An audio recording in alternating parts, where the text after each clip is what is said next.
मैं आशुतोष शर्मा आज क्लास के यूट्यूब चैनल पर आप सभी का स्वागत करता हूं। आज हम सब चैप्टर आपका जो है चैप्टर 1 वास्तविक संख्या क्लास 10 स्टार्टिंग से हम लोग सभी चैप्टर वाइज सभी क्वेश्चनों को बारी-बारी से देखेंगे। आइए देखते हैं। सबसे पहले आपका जो चैप्टर 1 है वास्तविक संख्या का है। वास्तविक संख्या, अगर हम वास्तविक संख्या के बारे में बात करें तो वास्तविक संख्या होती क्या है? तो सबसे पहले संख्या के बारे में देखिए, संख्या क्या होती है या संख्या क्या होती है ना। तो संख्या क्या होती है? वस्तुएं जिनकी सहायता से हम गिन सकते हैं उन्हें संख्या कहते हैं। वस्तुएं जिनकी सहायता से हम गिन सकते हैं उन्हें संख्या कहते हैं। वस्तुएं जिनकी सहायता से हम गिन सकते हैं उन्हें संख्या कहते हैं। थोड़ा सा ठीक। संख्या क्या होती है कि वस्तुएं जिनकी सहायता से हम गिन सकते हैं उन्हें संख्या कहते हैं। अगर हम संख्या के प्रकार के बारे में ज्ञान करें तो जो संख्या के प्रकार होते हैं वो निम्न प्रकार के होते हैं। पहला आपके पास जो संख्या का प्रकार होता है वो होता है प्राकृतिक संख्या। क्या होता है? प्राकृतिक संख्या। प्राकृतिक संख्या। प्राकृतिक संख्या की अगर बात की जाए तो प्राकृतिक संख्या क्या होती है कि प्रकृति में जो पाई जाने वाली संख्या होती है उसे हम प्राकृतिक संख्या कहते हैं। क्या कहते हैं? प्रकृति में जो पाई जाने वाली संख्या होती है उसे हम प्राकृतिक संख्या कहते हैं। जो प्रकृति में पाई जाएगी संख्या उसे हम प्राकृतिक संख्या। प्रकृति क्या होता है कि हमारे आसपास या चारों ओर जो संख्याएं पाई जाती हैं वही संख्या प्राकृतिक संख्या कहलाती है। जैसे 1 2 3 4 अनंत, यह सभी संख्याएं प्राकृतिक संख्या होती है। इसे हम यन से दर्शाते हैं। किससे दर्शाते हैं? यन। इसे हम यन से दर्शाते हैं और यह अनंत तक होती है। कहां तक होती है? अनंत तक। उसके बाद आता है पूर्ण संख्या। पूर्ण संख्या देखिए क्या होती है कि यदि प्राकृतिक संख्या में जीरो लगा दिया जाए, यदि प्राकृतिक संख्या में जीरो लगा दिया जाए तो उससे बनने वाली जो संख्या होती है वह पूर्ण संख्या कहलाती है। यदि प्राकृतिक संख्या में जीरो लगा दिया जाए, प्राकृतिक संख्या में क्या लगा दिया जाए?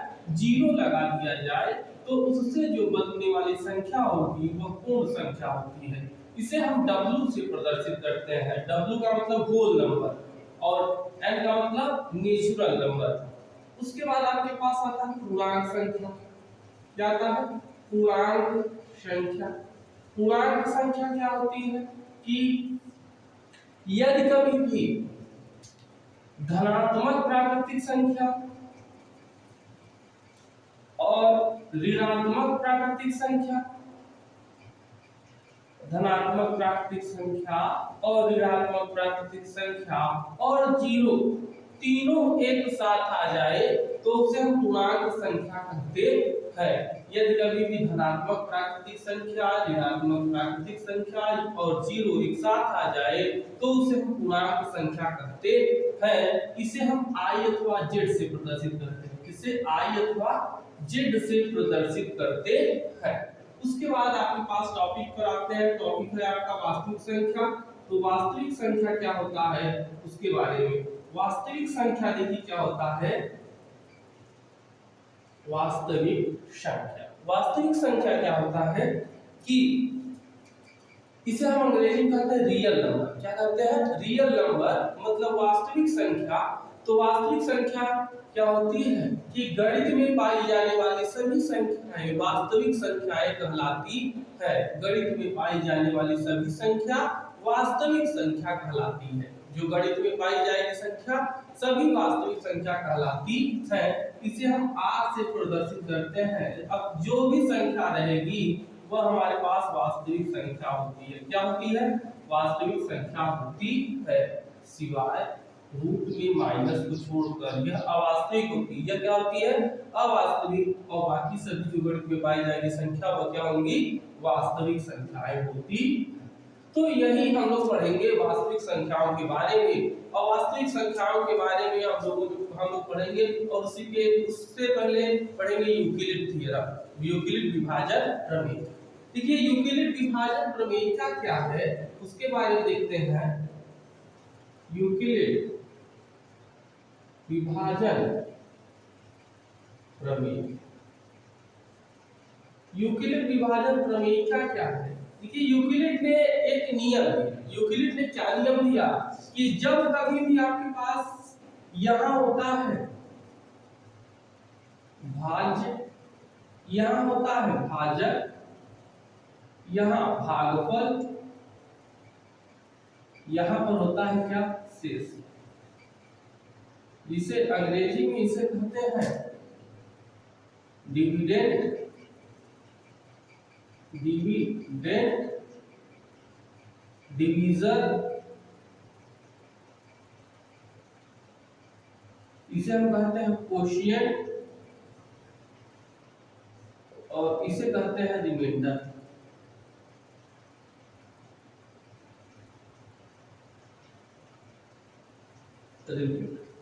ठीक, अब इन्होंने कोई नया नियम नहीं दिया, इन्होंने इसी नियम के आधार पर एक नियम बनाया। इसमें इन्होंने कहा कि हम कभी भी यूक्लिड विभाजन प्रमेयिका में मौसा ज्ञात करने की एक विधि दी, मौसा ज्ञात करने की एक विधि दी। इन्होंने कहा कि जो डिविडेंड होता है, मतलब इसे ए से प्रदर्शित कर दिया गया, इससे ए से जो डिविडेंड होता है वह क्या होता है कि भागफल को भाजक, दूसरा भागफल और प्लस शेषफल के बराबर होता है। शेषफल के क्या होता है? बराबर होता है। जो डिविडेंड होता है वह क्या होता है, अर्थात जो भाज्य होता है वह भाजक और भागफल प्लस शेषफल की क्या होता है? बराबर होता है। और इसमें इन्होंने यह भी बताया कि जो b का मान होगा वह r से हमेशा बड़ा होगा, r से हमेशा क्या होगा? बड़ा होगा। और जो r का मान होगा वह 0 के बराबर या 0 से बड़ा होगा। अर्थात हम इसे तब तक हल करेंगे जब तक r का मान 0 न आ जाए। ठीक, हम यहाँ से a बराबर bq प्लस r है, अर्थात यूक्लिड विभाजन प्रमेय का आपने देखा क्या है, a बराबर bq प्लस r, और वहां पर हम इस समीकरण को तब तक हल करेंगे जब तक r का मान 0 के बराबर न हो जाए। तो यह था आपके पास क्या, कुछ संख्याओं के बारे में और उसके बाद यूक्लिड विभाजन प्रमेय के बारे में। तो आइए देखते हैं हम लोग क्वेश्चन नंबर 1 यूक्लिड विभाजन प्रमेय का।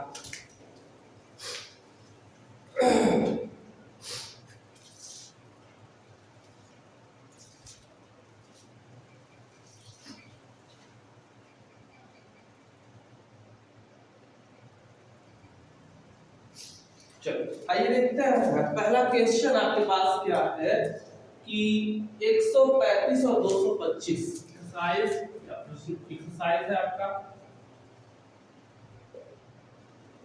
1.1 और पहला क्वेश्चन है 135 और 225। इसका कह रहा है कि आपको इसका निकालना क्या है कि इसका मौसा निकालना है। यूक्लिड विभाजन प्रमेय से इसका आपको मौसा निकालना है।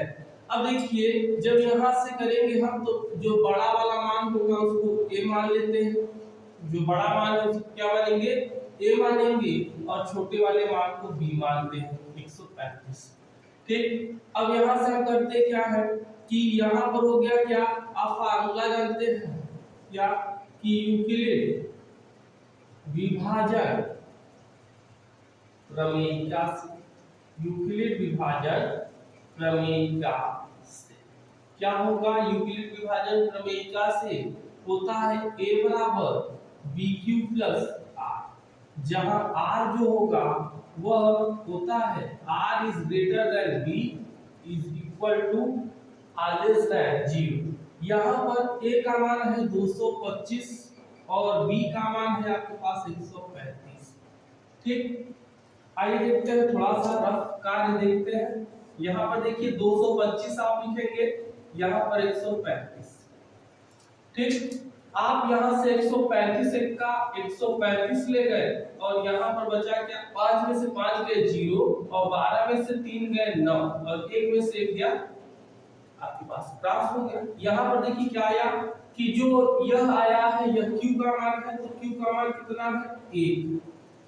यहाँ जो आया है वह रिमाइंडर है, मतलब शेषफल, तो यहाँ पर हम उसको लिख दिए शेषफल। अब आगे करते हैं, तो यह 135 यहाँ पर आ जाएगा और आपके पास जो मान होगा यह वह यहाँ आ जाएगा, मतलब 90।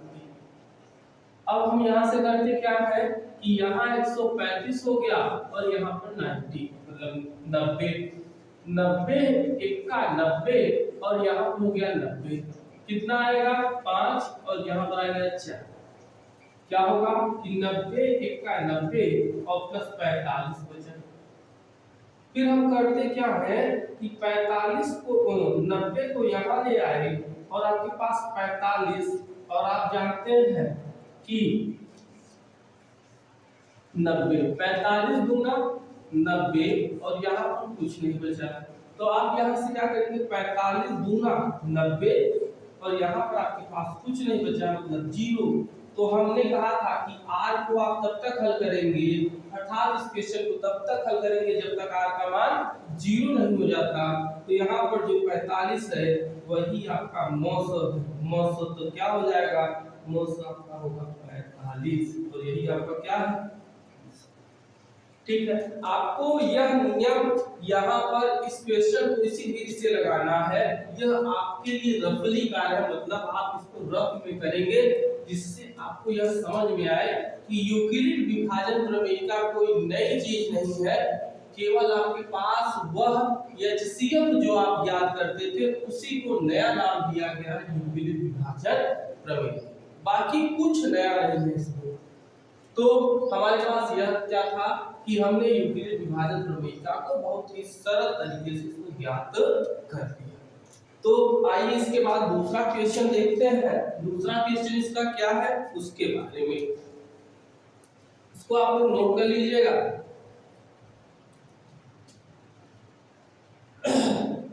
196 और 38,220 क्या है दूसरा क्वेश्चन। 196 दूसरा है आपके पास क्वेश्चन 196 और 38,220। ठीक, आप यहां जानते हैं कि a बराबर यूक्लिड विभाजन प्रमेय का a बराबर b प्लस क्या होता है r। यहाँ पर 38,220 है और यहाँ पर है 196। अब 196 में कितने का गुणा करें कि हमारे पास इतना या इतने से कम आ जाए, तो हम भाग देते हैं इसमें 38,220 में 196 से भाग दीजिए, देखिए कितना आता है 196 का 196, 12 में से 6 गई 6, 7 में से 9 जाएगा तो 17 में से 9 गए तो 8 और 2 में से गए तो 1। अब यहाँ से 2 बचा तो हम ले जाते हैं 196 1 9 बार में जाएगा, मतलब 10 बार में जाएगा पूरा, और 9 बार में गया तो हमारे पास आया कितना 9 6 54, 9 81, 81 और 5 कितना 86, 86 का 6 हासिल 8, 9 का 9 और 8 17। यहाँ से 12 में से कितना हुआ, 12 में से 4 गए 8 और फिर 11 में से 6 गए 5 और 7 में से 7 गए 0, 1 में से गया इतना और यहाँ पर 0। तो 5 बार ले जाते हैं, 5 6 30, 5 9 45 और 3 48, 5 1 का 5 और 4 9, 12 में से 11 में से 6 कितना हो गया 5 और 7 में से 7 गए, इधर क्या हो जाएगा 5 1 का 5, 5 6 30, 5 9 45, 45 और 3 48, 48 का 8 से 4, 5 का 5 4 9 या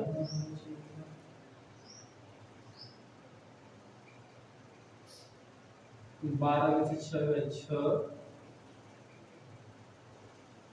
17 में से 9 है 8, 2 में से 1 गया 1, 2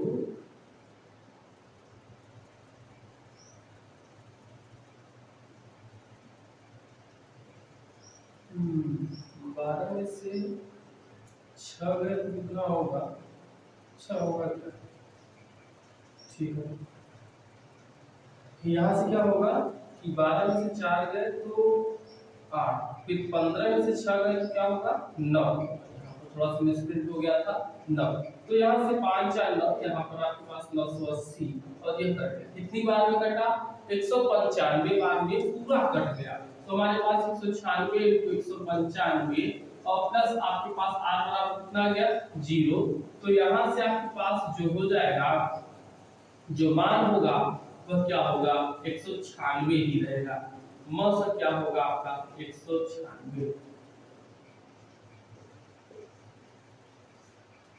ठीक, तो यह था आपके पास क्वेश्चन नंबर दूसरा। आइए इसी के साथ क्वेश्चन नंबर तीसरा भी देख लेते हैं। क्वेश्चन नंबर तीसरा क्या होगा, क्वेश्चन नंबर थर्ड है आपके पास, पहले का ही तीसरा है। 867 और 255, 867 और 255 क्या है 255, 867 और 255 है। अगर हम इसको देखते हैं तो हमारे पास हो जाएगा a बराबर 867 और b बराबर हो जाएगा 255, यही होगा a बराबर 867 और b बराबर 255। हम यहां से करेंगे क्या कि a बराबर bq प्लस r वाला फार्मूला लगाएंगे और यहाँ पर हो जाएगा 867 बराबर 255 में कितने का गुणा करें कि 867 या 867 से कम। देखिए हम क्या करते हैं 867 और यहाँ से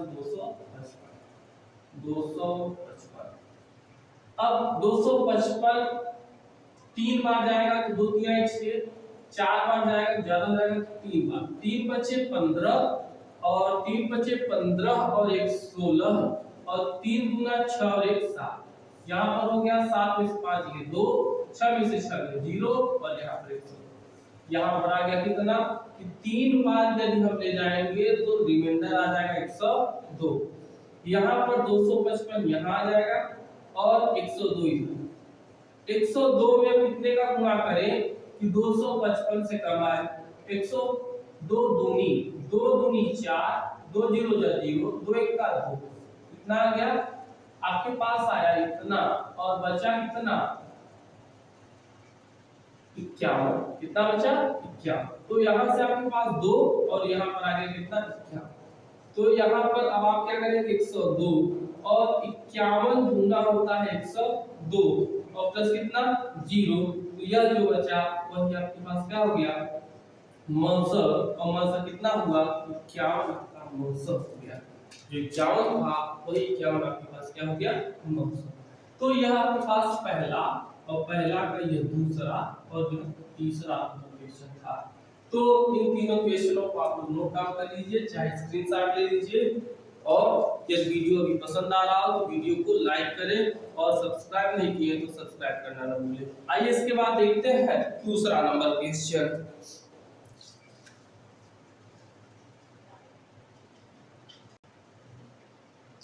देखते हैं दूसरा क्वेश्चन। दूसरा क्वेश्चन कर रहे हैं दर्शाइए कि कोई धनात्मक विषम पूर्णांक क्या दिया गया है, क्या दिया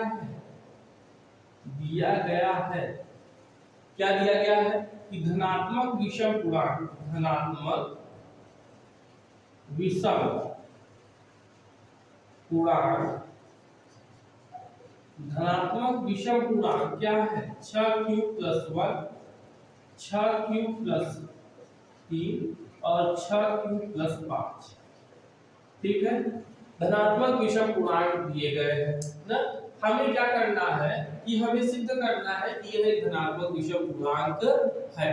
तो हम देखिए करते क्या है कि दिया गया ये धनात्मक विषम पूर्णांक यूक्लिड विभाजन प्रमेय का हम जान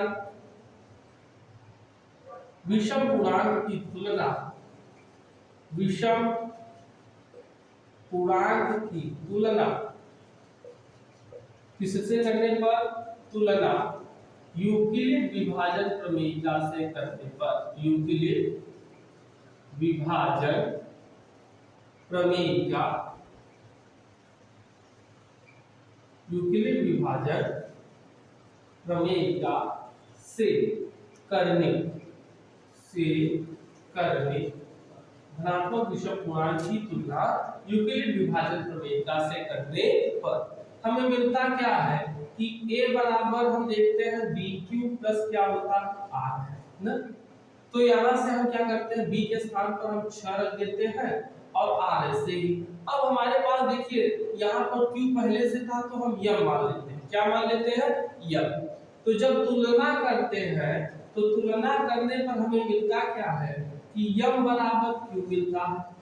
m बराबर q, या हम यह कह सकते हैं कि q बराबर क्या हो जाएगा कि m है जहां m भी एक विषम पूर्णांक है, जहां m एक विषम पूर्णांक है, विषम पूर्णांक है। r बराबर आपको मिलता क्या है, r बराबर 1, 3 और 5 है तो 1 रहेगा, 3 रहेगा और 5।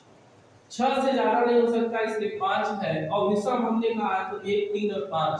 और जो आपके पास होंगे 2, 4 और 2, 4 अर्थात 0, 2 और 4 होंगे वह सम होंगे, इसलिए हम उनको नहीं लेंगे। उसके बाद आपके पास आता क्या है कि b बराबर देखो 6 बराबर 6 है, 6 है, 6 है तो हम यहाँ पर 6 को नहीं लिखेंगे। अब हमारे पास नया अतः विषम पूर्णांक, अतः धनात्मक विषम पूर्णांक, धनात्मक विषम पूर्णांक क्या हो जाएगा 6m प्लस 1, 6m प्लस 3 और 6m प्लस 5 और यही हमारा क्या है। हम क्या करते हैं पहले जो दिया गया था उसी को हम लिखते हैं, उसके बाद उसकी तुलना किससे यूक्लिड विभाजन प्रमेय से करते हैं। उसके बाद तुलना करने पर हमें जो मान मिलता है, जो मान आएगा वही आपके पास क्या हो जाएगा, वही उसका आंसर हो जाएगा। तीसरा नंबर क्वेश्चन, तीसरा नंबर देखिएगा क्वेश्चन क्या है कि किसी परेड में 616 सदस्यों वाली एक आर्मी की सेना की टुकड़ी को 32 सदस्यों वाली किसी आर्मी के बैंड के पीछे मार्च करना है। दोनों समूहों को समान संख्या वाले स्तंभों में मार्च करना है।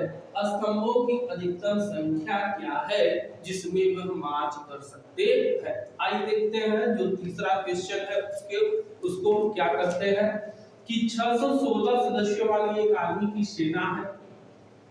कितने की 616, तो a बराबर हम मान लेते हैं 616 है और b बराबर हम मान लेते हैं 32। कितना है 32। b बराबर हम मान लेते हैं 32 है और a बराबर 616। ठीक, अब यहां से कहते हैं क्या कि इसको मार्च करना का मतलब होता है कि परेड करना है। तो कह रहे हैं कि हम कितने स्तंभ इसमें करें कि बराबर समान संख्या में सभी संख्याएं हों। तो आइए देखते हैं। देखिए हम करेंगे क्या कि यूक्लिड विभाजन प्रमेय क्या एचसीएफ निकालना है। यूक्लिड विभाजन प्रमेय, विभाजन प्रमेयिका से, यूक्लिड विभाजन प्रमेयिका से क्या होगा a बराबर bq प्लस r। यहाँ पर 616 है और हमें 32 b है, b बराबर कितना 32। हम 32 में कितने का गुणा करें, देखिए यहाँ से होगा क्या भाग करना है 616 यहाँ पर 32। अब 32 में हम कितने का गुणा करें कि यहाँ पर 616 या 616 से कम आए। तो देखिए क्या होगा कि 32 का 32 और यहाँ पर हो गया 11 में से 2 गया 9 और यहाँ पर कितना बचा 5 में से 3 गया 2, इधर 1 बचा।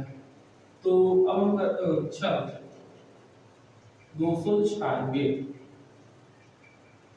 3 नहीं 6 गुना 12 8 दूना 16 8 दूना 16 और 8 3 24 और 1 25 256 होगा 8 और 9 गुना 18 9 गुना 18 9 3 27 और 1 28 9 बार ले जाएंगे तो हमारे पास कितना बचेगा कि 9 गुना 18 और 9 3 27 और 1 28 और यहाँ पर 16 में से 8 गए 8 और हो गया। तो यहाँ पर हम कितनी बार ले गए 32 इंटू 19 बार ले गए तो आपके पास आ गया 8। कितना आया 8। अब यहाँ से आप क्या करेंगे 32 यहाँ पर आएगा और 8 चौक आप जानते हैं 32 और प्लस कितना 0 और यहाँ से जो यह आता है वही मौसा होता है तो मौसा बराबर आपके पास 8। मतलब जो सेना की टुकड़ियां है उसे हम 8 क्या होंगे 8 सैनिकों में विभाजित करेंगे और वही आपके पास 8 क्या हो जाएगा आंसर हो जाएगा। तो यह था आपके पास क्या क्वेश्चन नंबर या एक्सरसाइज जो था वह आपके पास पहले क्वेश्चन दूसरा और तीसरा क्वेश्चन जो आपके पास 4th नंबर और 5th नंबर जो क्वेश्चन है मतलब चौथा और पांचवा। तो जैसे हमने इस क्वेश्चन को लगाया है एकदम वैसे ही क्वेश्चन है बस यहाँ पर हम q को m में बदलते हैं या m को q में बदलेंगे। वहां पर एक बार पूर्ण वर्ग है एक बार पूर्ण घन है तो हम वही चीज करते हैं पूर्ण वर्ग है लिख देंगे दोबारा लिख देंगे पूर्ण घन। तो यहाँ से आपका एक्सरसाइज 1.1 कंप्लीट होता है।